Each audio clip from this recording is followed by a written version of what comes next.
En mars 1977, des milliers d'hommes armés franchissent la frontière sud du Zaïre, en direction de la riche province du Chaba. Ils avancent vite, trop vite même. Mobutu, l'homme fort de Kinshasa, vacille. Les villes tombent les unes après les autres et dans la panique, un mot ressurgit, liberté.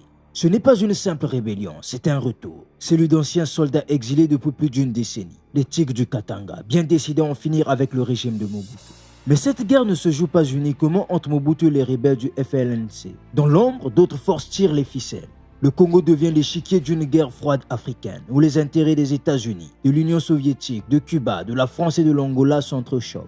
Comment ces exilés sont-ils revenus en armes? Qui les soutenait? Et pourquoi le Chaba, riche en cuivre et stratégique pour les multinationales, est-il devenu le théâtre d'un affrontement si brutal? Bienvenue dans les guerres du Chaba, un épisode oublié de la guerre froide, au cœur de l'Afrique même. Le 11 juillet 1960, à peine 11 jours après la proclamation de l'indépendance du Congo, Moïse Tshombe, alors président de la province du Katanga, prend la parole à la radio. Dans un message retentissant, il déclare unilatéralement l'indépendance de sa riche province minière. Après le soutien massif de l'Union minière du Haut-Katanga, Tshombe crée un État parallèle. Il bat sa propre monnaie, érige les institutions et fonde une armée, la redoutée gendarmerie katangaise. À Kolwezi, un homme se distingue, Nathanaël Mbumba, nommé commissaire de police principal. Mais l'éphémère République du Katanga est vite rattrapée par la réalité. Le 14 janvier 1963, les forces de l'ONU écrasent la sécession. Tshombe s'envole pour l'exil en Espagne. Nathanaël Mbumba, lui, prend le chemin de l'Angola, suivi de ses anciens compagnons d'armes. En 1964, une nouvelle menace secoue le Congo, la rébellion des Simba, qui progresse à grande vitesse vers Kinshasa. Pris de panique, le gouvernement central fait appel à un homme qu'il avait combattu, Moïse Tshombe. Depuis son exil, Tshombe revient en sauveur. Nommé Premier ministre, il reconstitue autour de lui un cercle de fidèles, anciens mercenaires et ex-gendarmes katangais qu'il réintègre au sein de l'armée nationale congolaise. Le 24 novembre 1965, le général Joseph Désiré Mobutu prend le pouvoir par un coup d'État. Tshombe repart en exil, cette fois définitivement. Mais pour les ex-gendarmes katangais restés au pays, les choses se compliquent. Dans l'armée, ils sont considérés avec méfiance, victimes d'humiliation et de discrimination. Leurs anciens adversaires de l'ANC n'ont rien oublié. Selon les services américains, un coup d'État en faveur de Tshombe aurait été prévu pour le 21 juillet 1966, impliquant quelques 200 mercenaires sud-africains et rhodésiens. Même si ce putsch ne se concrétise pas, le 23 juillet, le colonel Ferdinand Tipola lance une mutinerie à Stanleyville. Les unités ex-katangaises, appuyées par les groupes de mercenaires, prennent Watsa, Isiro et marchent sur Stanleyville. Tipola accuse Mobutu de népotisme et d'avoir usurpé le pouvoir. Le gouvernement tente alors une dernière carte. Godefroy Munongo est envoyé à Kisangani pour négocier. Mais les mutins se montrent inflexibles. Ils réclament la démission du général Bobozo, chef de l'ANC, et vont jusqu'à menacer Mobutu de mort. Le colonel Tchachi, commandant local de l'armée, est assassiné par un jeune capitaine mutin. Aussitôt exilé à son tour, le chaos est total. Face à l'échec des négociations, Mobutu opte pour la manière forte. L'ANC lance une opération militaire décisive avec le soutien de Bob Denard et Jean Scrab, deux chefs mercenaires fidèles. La rébellion est écrasée. Le 26 octobre 1966, Mobutu destitue le premier ministre Léonard Moulamba, jugé trop conciliant. Il prend lui-même les pleins pouvoirs, supprime la fonction de premier ministre et annonce: il n'y aura pas non plus de vice-présidence. Désormais, Mobutu règne en chef de l'État et du gouvernement. Cependant, la répression ne s'arrête pas là. En mars 1967, le colonel Tipola est capturé, jugé et exilé malgré les garanties que Kinshasa avait données. Ce geste provoque l'indignation des ex-gendarmes katangais qui perdent tout espoir d'amnistie.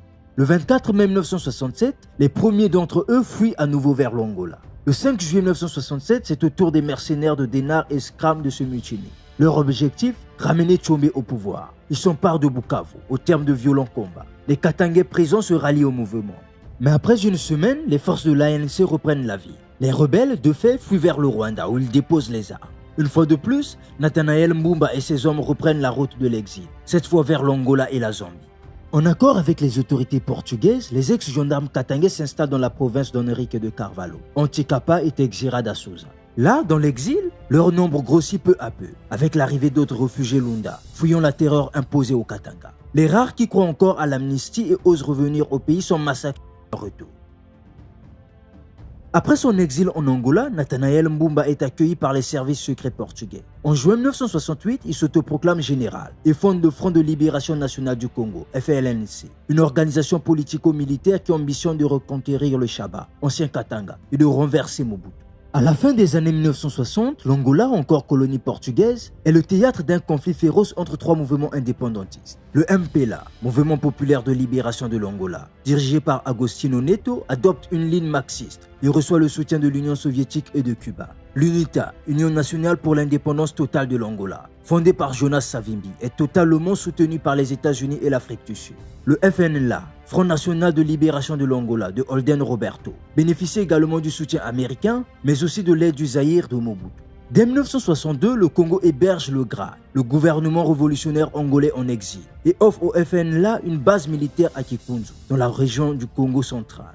Au départ, le FLNC de Mbumba collabore étroitement avec les autorités coloniales portugaises. Il est utilisé comme force auxiliaire pour le maintien de l'ordre. Mais en 1974, la donne change. Le 25 avril, la révolution de Ouéé à Lisbonne renverse la dictature de Salazar. Les nouvelles autorités portugaises proposent à Mbumba deux options: rentrer au Zaïre et accepter l'amnistie de Mobutu ou s'allier au MPLA. Le 17 décembre 1974, Nathanael Mbumba choisit de rejoindre le MPLA. Désormais allié à Neto, le FLNC combat aux côtés des forces congolaises et des troupes cubaines contre le FNLA de Roberto, soutenu par le Zaïre, et contre l'UNITA de Savimbi, appuyé par l'Afrique du Sud. Le 10 novembre 1975, après la victoire du MPLA à la bataille de Kifangondo, Agostinho Neto proclame l'indépendance de l'Angola. Le 11 novembre 1975 naît la République populaire d'Angola, marquant la défaite de Mobutu dans le conflit angolais. En reconnaissance, Luanda accorde sa bienveillance au FLNC, dont les ambitions de reconquête du Chaba sont désormais appuyées par le régime.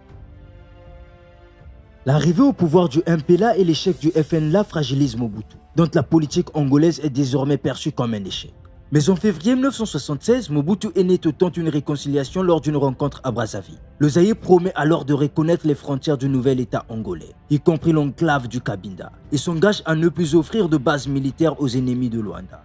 En échange, Kinshasa réclame la restitution de 6000 ex-gendarmes katangais ayant combattu avec le MPLA, la réactivation du chemin de fer de Benguela pour l'évacuation du cuivre du Chaba, le rapatriement d'1 million de réfugiés angolais vivant au Zaïre et le départ des troupes cubaines d'Angola. Mais rapidement, ces accords s'effritent. Le gouvernement angolais accuse Kinshasa de continuer à soutenir les maquisards du FNLA et de l'UNITA. Mobutu, quant à lui, se défausse. « Je ne suis pas responsable des raids qu'entreprennent l'UNITA et le FNLA », dit-il. Après son alliance officielle avec le MPLA en décembre 1974, le FLNC subit une profonde transformation. Le mouvement abandonne progressivement ses anciennes références katangaises pour adopter une ligne plus résolument socialiste, sous l'influence directe de ses hôtes angolais. Le MPLA encadre militairement les combattants du FLNC, les forme au combat de guérilla et leur fournit des armes. Ces armes proviennent soit de l'arsenal livré à l'Angola par l'Union soviétique, soit des stocks de l'armée coloniale portugaise abandonnée après l'indépendance. Le discours change également. Le FLNC ne cherche plus à séparer le Chaba du reste du pays, comme à l'époque de Moïse Tshombe. Son objectif devient clair: renverser le régime de Mobutu et instaurer un pouvoir populaire inspiré des idéaux de Patrice Lumumba. Lors de leurs offensives, les combattants du FLNC, surnommés désormais les Tigres, affirment clairement leur nouvelle identité politique. Après la prise d'une localité, ils déclarent: « Nous sommes ici pour le peuple, pas pour ce régime qui le fait souffrir. Nous ne revenons pas au nom de Tshombe, mais au nom de Lumumba. Nous sommes Congolais, pas des ex-gendarmes katangais. » Ils font aussitôt descendre le drapeau zaïrois pour le remplacer par l'ancien drapeau congolais à 6 étoiles et placardent les portraits de Lumumba dans toutes les rues. En juillet et septembre 1976, Nathanael Mbumba se rend à Cuba et en Allemagne de l'Est pour solliciter un soutien international supplémentaire à sa cause. Le 8 mars 1977, le gouvernement zaïrois annonce que des rebelles venus d'Angola ont pénétré dans la province du Chaba. Kinshasa les qualifie de mercenaires angolais. 3 jours plus tard, le 11 mars, le FLNC revendique officiellement l'attaque, affirmant qu'il s'agit d'un soulèvement national contre le régime corrompu de Mobutu, qu'il accuse d'avoir trahi le peuple congolais. Sous la direction de Mbumba, environ 2500 hommes, organisés en bataillons de 300 combattants, mènent une offensive éclair. Ils prennent Kisengi, attaquent Kapanga et d'autres localités sans que le moindre coup de feu ne soit tiré au départ. Le 9 mars, ils s'emparent de Dilolo. Peu après, la première grande bataille a lieu à Kazaji, suivie de la prise de Muchacha, Sandoa et d'autres points stratégiques. Kolwezi, cœur minier du Chaba, est désormais directement menacé. À Kapanga, les Tigres tentent de rencontrer le moine Yavumbomo II, chef coutumier des Lunda. Son absence est jugée suspecte. Considéré comme traître à la cause, il est destitué symboliquement. Les rebelles exercent alors une pression sur sa sœur pour qu'elle leur remette l'anneau du pouvoir, symbole de l'autorité traditionnelle. Face à cette avancée fulgurante, les forces armées zaïroises, les FAZ, s'effondrent. Désemparées, elles fuient sans combattre, abandonnent leurs armes, leurs uniformes et laissent le terrain libre à l'ennemi. Acculé, Mobutu lance un appel à l'aide à ses alliés, le 2 avril 1977. La France, par le biais d'une médiation diplomatique, et le Maroc, dirigé par le roi Hassan II, répondent présent. Les troupes marocaines sont envoyées en renfort. Grâce à cette intervention étrangère, l'armée zaïroise reprend l'initiative. Après 3 mois de combats acharnés, les tigres du FLNC battent en retraite vers l'Angola. Le 29 mai 1977, Mobutu organise un grand meeting à Kinshasa pour célébrer la fin du conflit, désormais connu sous le nom de guerre des 80 jours ou guerre du Shaba I. Il déclare solennellement: après la victoire que nous venons de remporter, après que j'aurai réorganisé notre armée, je ferai en sorte que, jusqu'à ma mort, ceux qui se complaisent à déstabiliser politiquement, économiquement et militairement notre pays ne soient plus jamais tentés de le faire, en commençant par la région du Shaba. Dans la nuit du vendredi 12 au samedi 13 mai 1978, les Tigres du Front National de Libération du Congo, FNLC, lancent une nouvelle offensive, marquant le début de ce qui allait devenir la deuxième guerre du Shaba, aussi appelée Opération Chikapa ou encore Opération Colombe. Venus de Zambie, les rebelles traversent une frontière faiblement surveillée par les forces armées zaïroises, alors que Mobutu avait concentré ses troupes sur la frontière angolaise. Les Tigres prennent à revers l'armée zaïroise, attaquent la cité de Muchacha, puis s'emparent de Kolwezi, une ville stratégique au cœur du Katanga-Mini. L'objectif affiché par Nathanaël Mbumba est de porter un coup fatal aux intérêts économiques qui, selon lui, maintiennent Mobutu au pouvoir. Il déclare: « Nous voulions frapper au cœur des intérêts qui maintiennent le dictateur corrompu Mobutu au pouvoir. » Et pour cause, Kolwezi représente 70% de la production de cuivre et de cobalt de la GKMI et abrite également la plus grande usine de traitement de zinc d'Afrique. Les forces du FLNC, équipées d'armes lourdes, mortiers, orgues de Staline, se divisent en 2 groupes. L'un coupe le chemin de fer de Muchacha, l'autre prend la direction de Kolwezi. La ville abrite alors une importante communauté européenne, forte d'environ 2500 personnes, principalement des employés de la GKMI.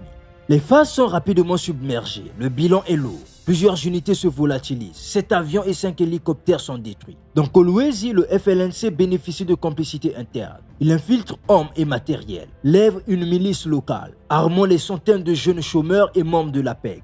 Mais l'indiscipline gagne, les exactions se multiplient, pillages, violences, meurtres.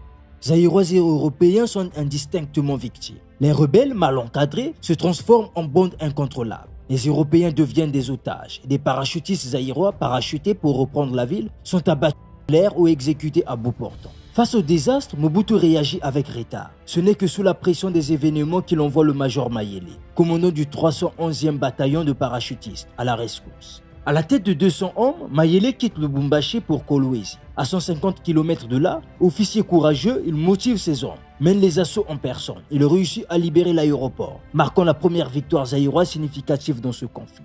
Les Tigres occupent Kolwezi mais échouent à prendre le quartier général de l'armée. Le 14 mai, dimanche de Pentecôte, une trentaine d'Européens sont tués dans une villa proche du QG. Officiellement, les rebelles sont accusés. Pourtant, selon certaines sources, ces civils auraient en réalité été assassinés par des soldats zaïrois, par ordre de Mobutu afin de justifier une intervention militaire occidentale. L'ancien premier ministre Jean Ngunza Karlibund, une fois passé à l'opposition, accusera Mobutu d'avoir orchestré ce massacre pour obtenir un soutien militaire de la France et de la Belgique. Le président Mobutu se rend à Kolwezi et atterrit sur la piste de l'aéroport libéré. Il vient féliciter personnellement le major Mayele pour sa bravoure. Mais la menace est encore présente. Un message intercepté par les services secrets zaïrois révèle que les rebelles prévoient d'emmener les Européens en otage, tout en détruisant les installations de la GKMI. L'Élysée, redoutant un massacre de masse, réagit. La situation est critique. 2500 Européens, dont 1700 Belges, sont toujours à Kolwezi. Le président Valéry Giscard d'Estaing ordonne une intervention militaire immédiate. Le 19 mai 1978, les parachutistes de la Légion étrangère sont largués sur Kolwezi, vers 15h30. Un deuxième groupe arrive le lendemain. Une partie des rebelles s'enfuit, d'autres résistent. Mais la ville est progressivement reprise, les otages libérés. Un pont aérien est mis en place pour évacuer plus de 2000 personnes en 2 jours. Des avions américains assurent le transport de munitions et d'équipements lourds entre la France et le Zaïre. L'intervention franco-belge permet de sauver des vies et de rétablir temporairement l'ordre. Mais cette guerre du Shaba II a mis à nu la faiblesse structurelle de l'armée zaïroise, l'impopularité du régime et la profondeur du mécontentement populaire. Le courage du major Mayele est salué, tandis que Mobutu, affaibli, sort victorieux grâce à l'aide étrangère. Une victoire qui, en réalité, confirme sa dépendance envers les puissances occidentales. Après 2 offensives sanglantes, le FLNC sort brisé. Écarté du commandement, Nathanaël Mbumba laisse place à d'autres figures comme Mwenze Kongolo. Le mouvement perd de sa superbe. À la fin des années 1980, Mobutu, affaibli mais pragmatique, accorde un retour partiel à certains exilés. Certains anciens rebelles sont intégrés à l'armée, d'autres se glissent dans les arènes politiques.